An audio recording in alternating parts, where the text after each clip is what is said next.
has been out for a couple of days now, and since I've had the chance to properly test her out more extensively, I thought I'd deliver my more fleshed out thoughts on the character, evaluate whether my pre-release pros and cons were accurate or not, and give my opinion on where I think she currently stands in the meta. My name is Juice, and let's get into it. Before, I declared that she'd be a crazy strong Hydra DPS with very impressive numbers that had become one of Genshin Impact's main single-target staples. I do think that she's really solid against bosses, but I'm not sure if I'd say that she's really on the same level of Linny, who I consider to be one of the strongest single-target DPSs in the game right now. I expected Mualani to effectively replace his position, but that ended up not happening. She more so feels like a lesser alternative. She is capable of beating him, but currently lacks the teammates to do so. Plus, it's worth noting that none of us really have a good 4-piece set for her yet, so our judgments of her power are going to assume that she's a little worse than she actually is, until we've had the time to spend enough resin to gear her out well. Lots of room to grow, essentially.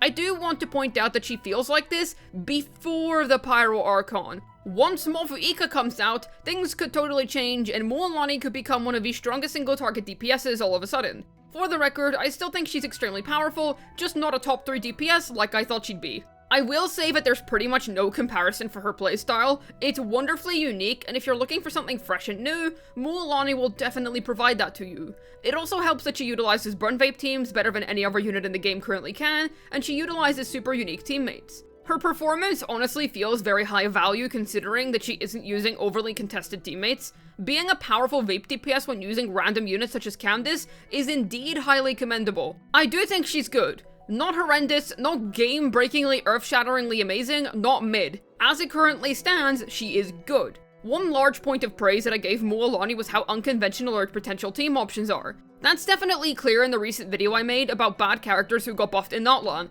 Almost all of the units mentioned got a new use case with Mualani. I had faith in quite a few teammates before, but now that we've had some more time with the Shark Surfer, I thought I could discuss which teammates aged well and which did not. The likes of Xinyan and Dia, while they do work, are definitely outclassed. I do still think it's cool that they can work with Mualani, and they are viable alternatives at the end of the day, but Thoma exists. Thoma being a great 4-star Pyro kind of invalidates any reason to use C2 Xinyan, because Thoma, even at C0, consolidates so many roles. Shielding, Pyro application, and decent burgeon damage when built on EM. And if you have C6, then his normal attack buff helps out Mualani too. He is a more unconventional 4-star that I think aged really well. Yes, Shangling is obviously better, but the main point I highlighted before was how you wouldn't be forced into playing such specific meta units in order for Mualani to work. Plus, being a shielder on top of all that is so good. It means that you can use Candice over Zhongli as your 4th slot if survivability is your issue. Mona feels a little rough with Mualani. It does pretty much work the way I said, but it's kinda hard to justify using her overly front-loaded buff compared to the next unit I'm about to talk about who is more accessible. Candice is literally a 4-star, and her normal attack buffing with her A4 and the 20% from her burst make her Mualani's best in slot 4th teammate.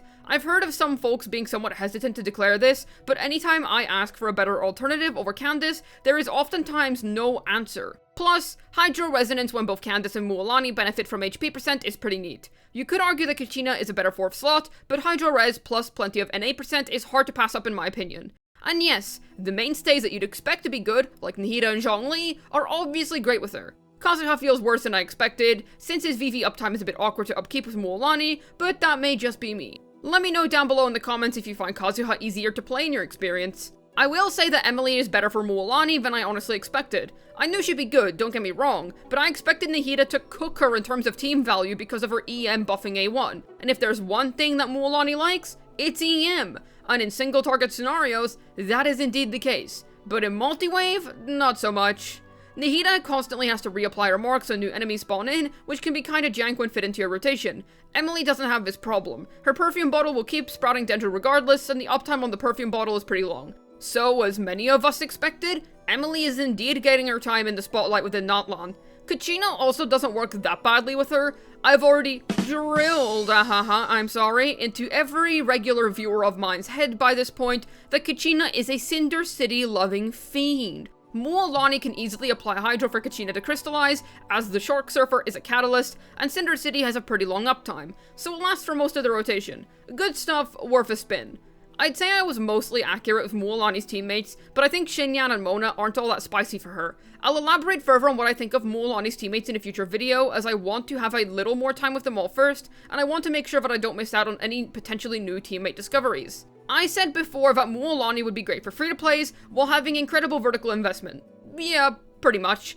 I find that Mualani on budget options still does pretty formidable DPS and can clear the Abyss in relatively good timing. I had no issues clearing with Mualani on cheap 4-star weapons, which I'm very pleased to say. Nobody likes a sig-locked character. It's also cool that you can form a decent team for her out of 4 stars. For example, Mualani, Xiangling, Sucrose, Kachina. 2 of those characters are literally free, and 2 of them work extremely well out of the box at C0. Plus, 2 of them require very minimal investment to hit the ground running. Ring of Yasha is also really good on her, especially for a budget pick, and it's literally free from a web event where you don't have to do anything right now. Click one button after a neat animated slideshow and shabam, you get a free Ring of Yasha alongside plenty of other neat free craftable weapons. Also, the Drinking Horn is pretty good for her too and is currently free from this patch's main version event. I do have access to a Mualani that is C1 with a Sacrificial Jade, and it does feel like a pretty substantial increase in DPS. Yet, I still found Mualani at her absolute lowest in terms of investment to be really solid. To clarify, my own Mualani is C0 with a free-to-play weapon. I do think that both low and high investment Mualani hold solid merit. Yeah, obviously a C2 R1 Arlecchino is going to absolutely cook a high investment Mualani, but the point I'm trying to make here is that you definitely get your value's worth if you want to make the Shark Surfer in particular feel really good to play. I'm gonna be honest, her AoE damage reduction and overkill are literally the least of my concerns when it comes to Mualani. Plus, I'm gonna be real, she doesn't really overkill all that much. But anyways, my real issue with her playstyle is how weird it feels. Mostly because it's so different from anything we've ever had in Genshin Impact thus far. It's pretty hard for me to land vapes properly and get off her rotation. Don't get me wrong, I generally like how the unit plays. It's cool to have a character with such high mobility weaved into their kit. But my god, she feels somewhat clunky to use. Please try Mualani out in her trial extensively before deciding to pull her or not, because this playstyle is genuinely not for everyone. I feel like even the quote-unquote hard-to-play characters, such as Linny and Child, feel a lot more intuitive than Mualani, but that's just my opinion. I'm not joking when I say that I could literally simply have skill issue problems, but with that being said, even if I play a hard character badly when I'm feeling lazy, they still feel pretty good to use. Mualani is genuinely get it right or have your damage output get cooked.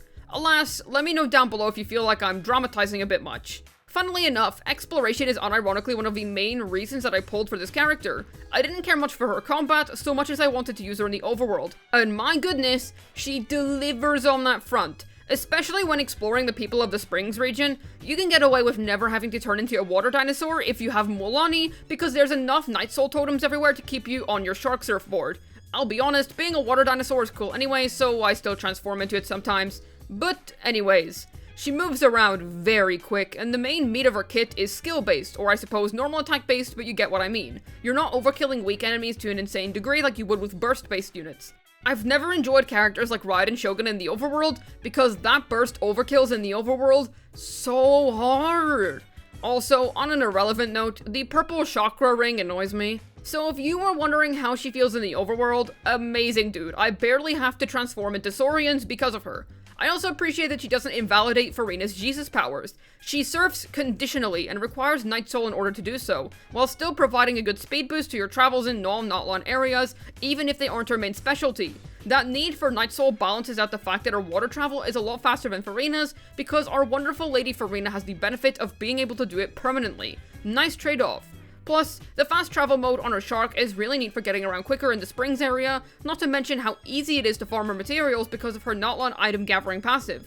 I underestimated how useful it would be in gathering her level up materials. The verdict is, very cool, useful stuff.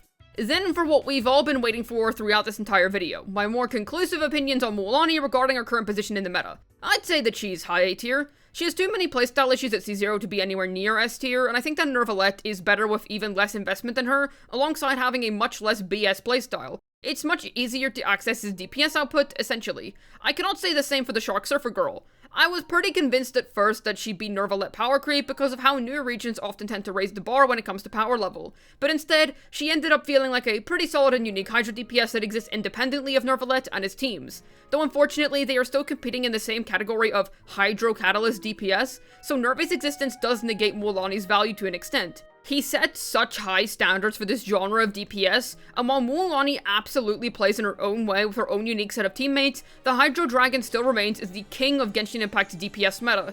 I'd say that other S-tier DPSs like Arlecchino and Linny also feel a lot better than Mualani and do more DPS than her. As it stands, I'd say she's worse than Scaramouche right now, who is a high A-tier DPS in my opinion, so quite high up on the meta totem pole, but nowhere near S. I would like to add that my Mualani has level 8 talents and a mediocre set.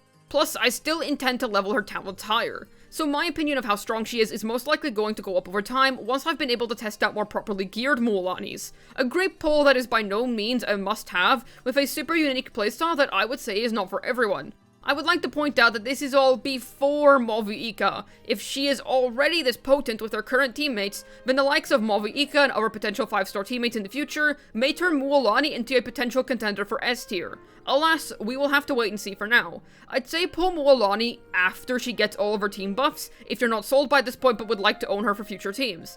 Better to invest after the characters gain their buffs, so that you're not pulling for a unit and they don't get their buffs within the next year or so, or worst case scenario, they simply don't get their buffs ever. She is a well and fairly balanced DPS and I am happy with that. Movuika is possibly going to make her even better and I can't wait for that to happen if it does end up being the case. I will be honest and say that my favorite part of Mualani is her overworld exploration and how good she feels to use for general traveling. Serviceable, strong, and balanced, with unique teammates to boot. I'm satisfied with her. Hopefully this video was able to tell you my more developed opinions on Mualani now that we've had her out for a while. This has been Juice, signing out, and the true best part about Mualani is this specific idle animation of her. Boing, boing, boing.